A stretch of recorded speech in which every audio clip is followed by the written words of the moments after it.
Hello and welcome to my first PS Plus roundup in a while. So this is for August 2019 and it is currently October 2019, so a few months behind, but I'm pretty excited to get caught up. So let's just jump straight in. The two games of August 2019 were Sniper Elite 4 and Wipeout Omega Collection? Omega? Whatever it is. Now I'll dive straight into Sniper Elite 4. So obviously it's a sequel. It was developed by Rebellion Development, released in 2017, and it's taken up 41 gigabytes on my console. It is a third-person shooter, but it's not like a typical third-person shooter because, as the title suggests, you play a sniper. And it is very stealth orientated. Obviously, you've got to be tactful.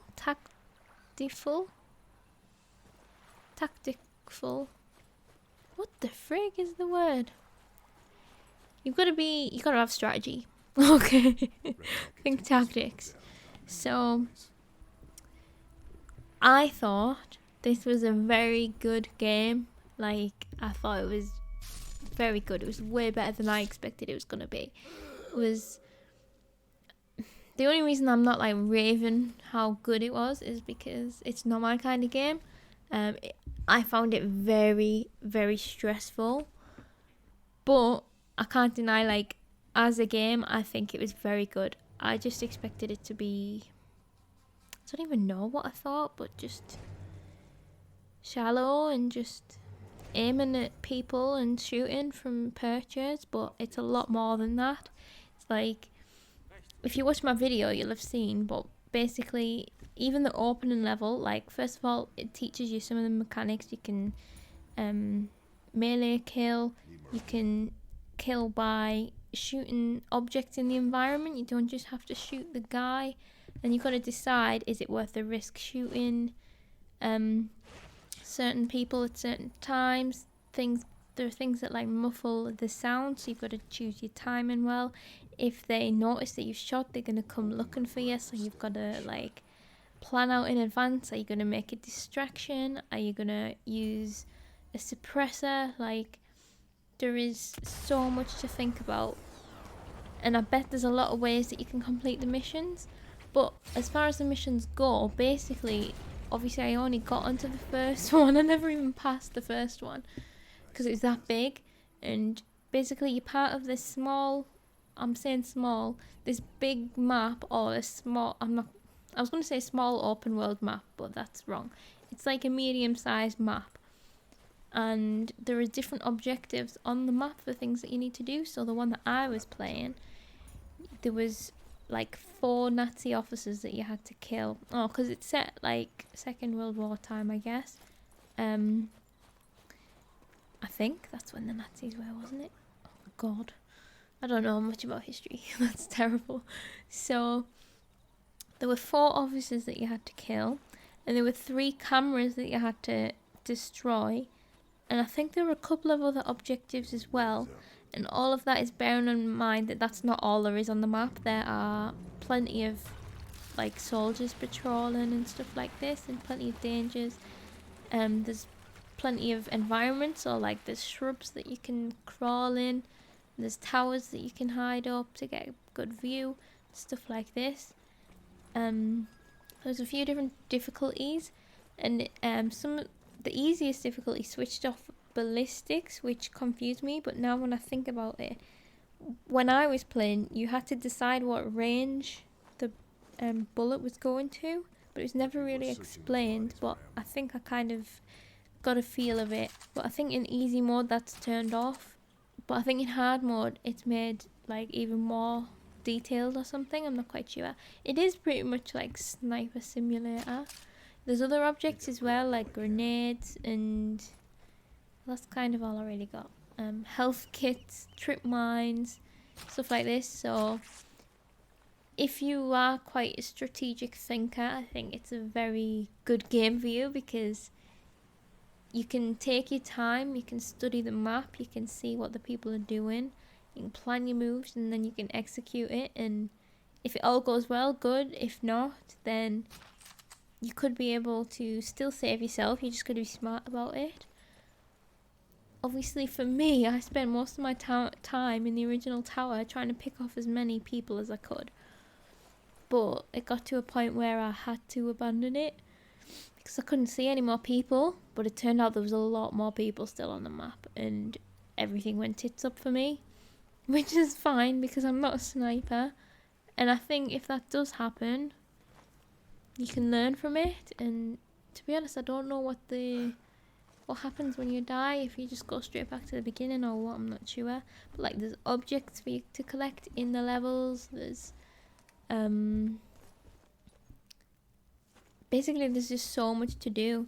There's plenty of explosives that you can aim at. Oh, and one of the things, I think I read somewhere that it's like a staple of the series is the kill cam. Oh, I think it was on the options when it said like, do you want to have Sniper Elite's famous kill cam on or something, and I pressed yes. I kind of regretted it because it was, so if you do a good shot, it will kind of show you in X-ray, not even X-ray vision, like just kill cam vision in gory detail of what has happened. The first, I don't know if it was the first one, but one of the ones I got was the worst, which was an explosion. It was grim as hell. But also, when you do shoot someone,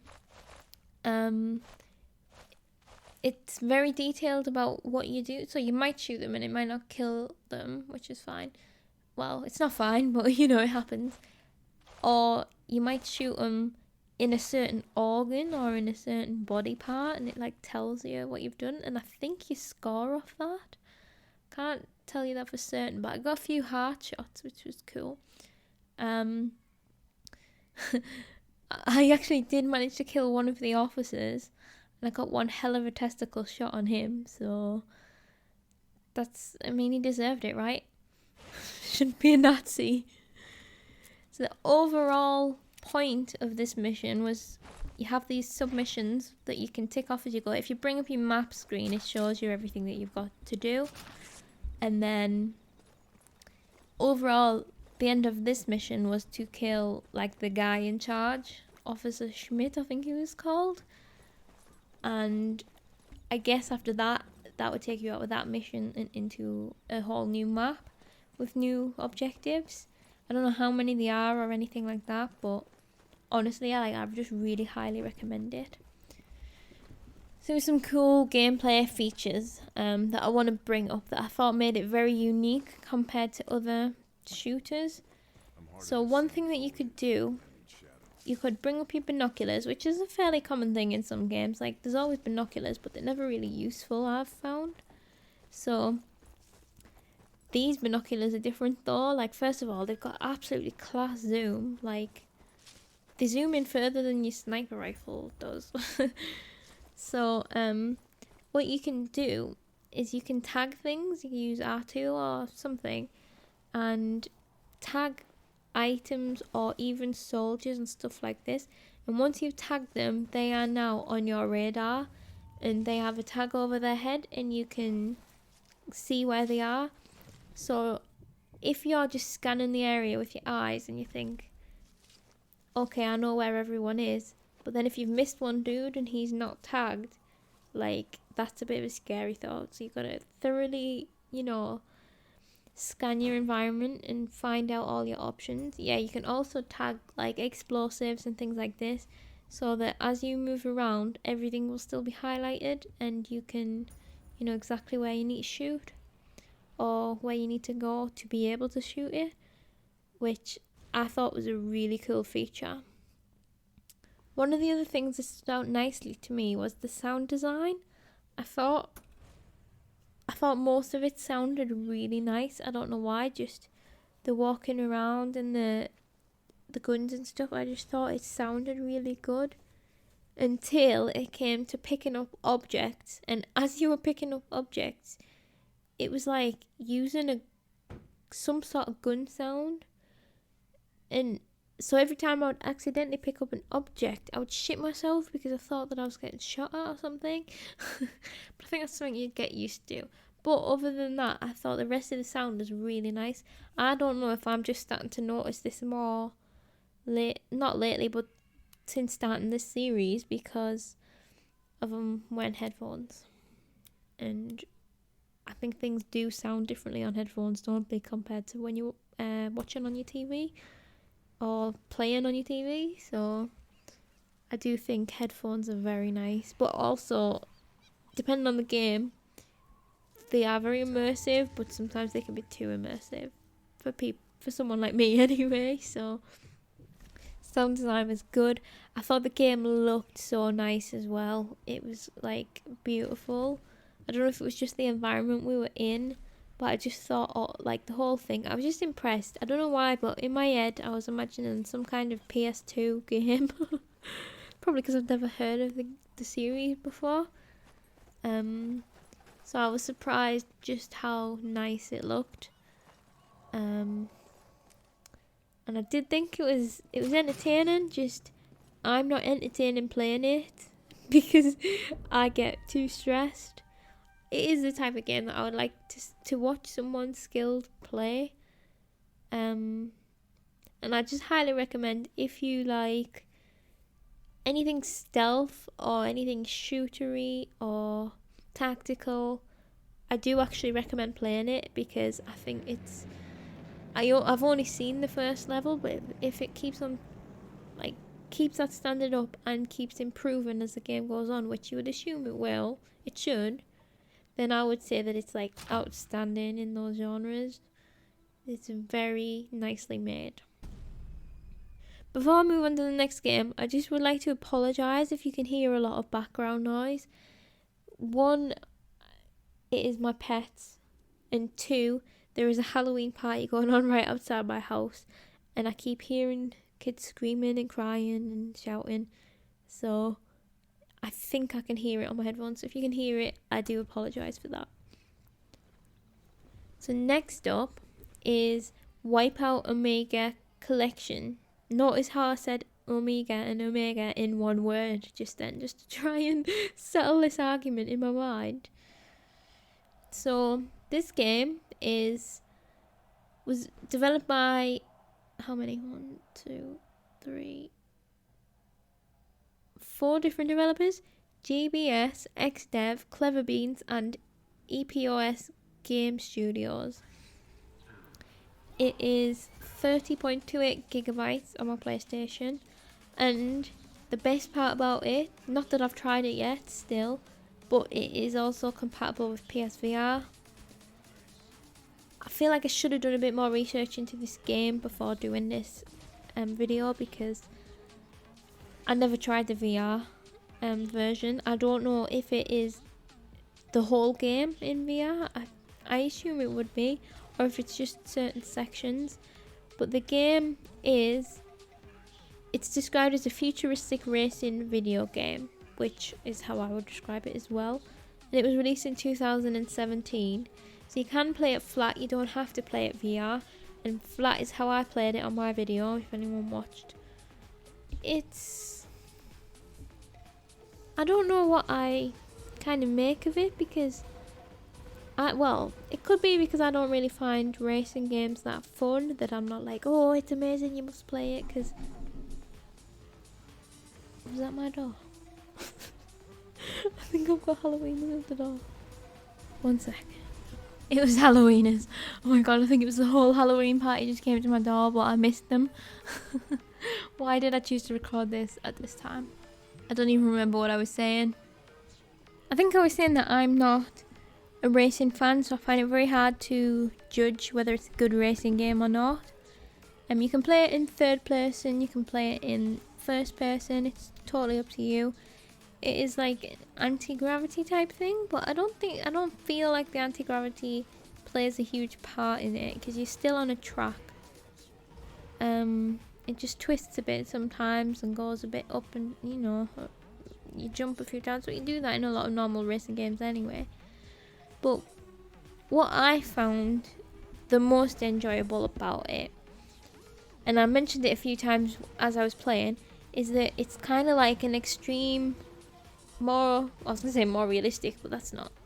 the right word, but less fictional Mario Kart.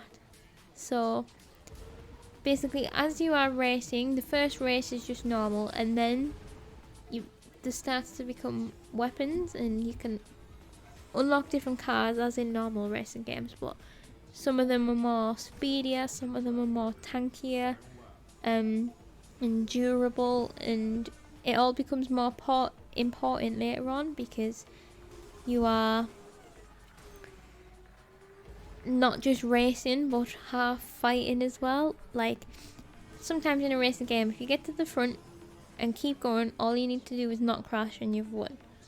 But even if you're at the front, it just makes you more of a target in this game, which is quite an interesting twist to it. There are different types of weapons that you can get, so you can get things that shoot like cannons and rockets and stuff like that. You can get things you can drop like bombs and stuff like that. You can get shields and boosts, like turbo boosts, and I can only compare it to Mario Kart. Like, I've never played another game that's made me want to play Mario Kart so much, and I think that's where this game's strength is that it would be fun to get your family sat around playing it, yelling at each other, killing each other's cars, stuff like that. However, there is multiplayer, but I think as far as I could see, it was only for one or two people, and that was it. There was online multiplayer. Sorry if you can hear more rabbits. I can just hear them scampering around. Hello, Breeze. Hello, lovely. He's been pooling and he's just come over to see me, so that's amazing news. Hello, little boy. So I'll put a picture on the video if anyone wants to see him. So I think it's very disappointing that on couch co-op mode you can only have 2 players, but like I was just saying, there is an online mode, and it looked like you could have up to 8, I want to guess, but obviously that means you all need to have your own consoles. You're not all going to be sat in the same room, and how, like, it's not something you can just get out for the family, is it? Okay, if you've got a group of friends, and I suppose this is a good thing. It's happened most months actually that I've covered so far with PS Plus, that they release a game with online multiplayer, and if all of your friends have got PS Plus as well, you can all play it together, which I think is one of the best things of PS Plus, or it would be if I had a group of friends that I played online with, but to be fair, I don't have time to play online with people. But that could be fun, especially if you've got your voice chat on and stuff, but it's not a Mario Kart type situation where you can bust it out and play it with your family, like at a family gathering or something, which is where I suppose it makes sense because it can't just clone Mario Kart, but that's where the disappointment comes for me. So other than multiplayer, there is a career mode as well, and career mode is, I didn't get too far, but there seems to be branches that you can go down, and there are the regular races, with weapons, there are time trial races. Hello, my boy, are you alright? And there are, I feel like I should have a camera on. There was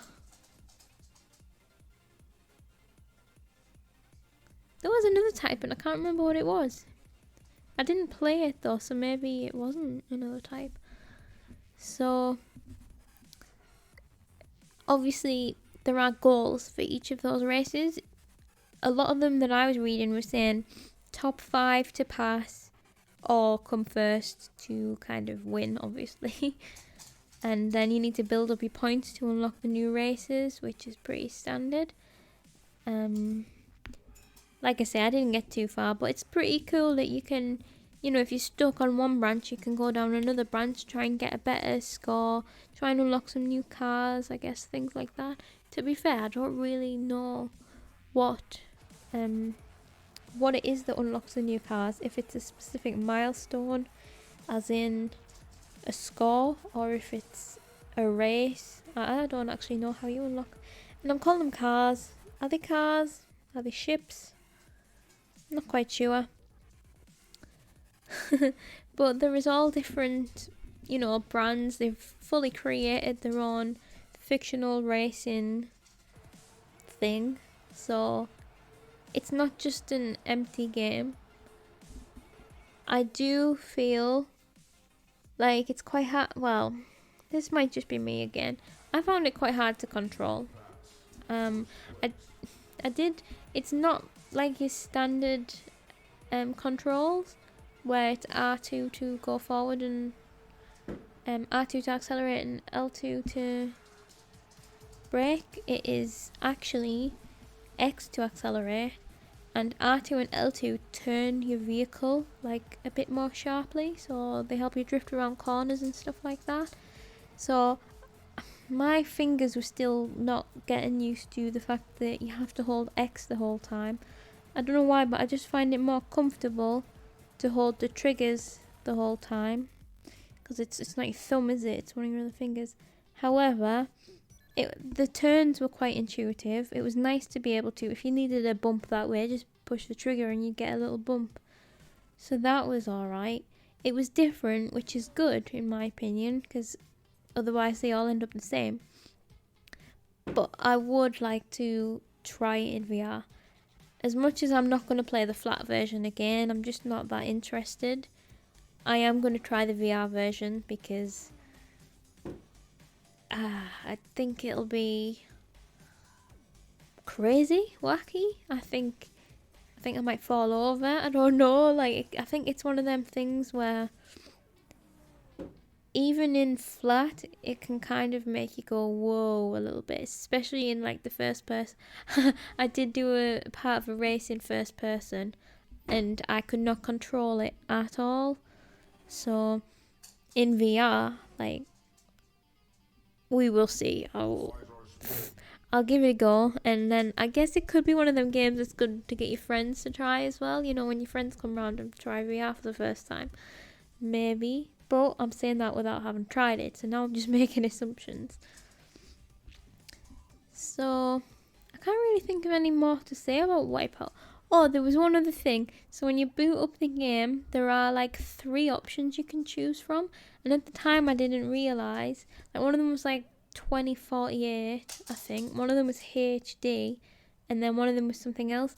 I didn't realise. I think they are the 3 separate games that create the collection, if that makes sense. Makes sense to me. I think it's correct. I apologise that I didn't do more research for this episode. It's because I've got this backlog and I'm just trying to spend my time as wisely as I can, because I've already started playing the what comes after August? September games. And then I want to get the October games done, because the November games have now been released. And November will be here soon. So now I've gone off on a tangent. I'm not even talking about the games anymore. I'm talking about my schedule. So overall, as a month anyway, let me do a summary. I think it's a good month. I think Sniper Elite is a very good game. I think that's, like, I can't complain about that. I think that is, like, great, and I think it's good for people. It's not one that I hear talked about a lot, so I think it could have surprised a lot of people, which is really nice. So that, I think that's good value, and I also think Wipeout, it is very, very nice to have a VR game, because it's been a while. They used to add them on occasionally, just as an extra game, and they don't really do that anymore. But it is nice to have a VR game just given, you know, and the fact that it's flat as well, so no one can complain, because people can't complain about VR people just getting special treatment because they can play it flat as well, and VR people can't complain about getting left out because there is a VR game. So I think it is a good month. It is just not a great month for me. And I think that's where I would just like to leave it. It's a good month.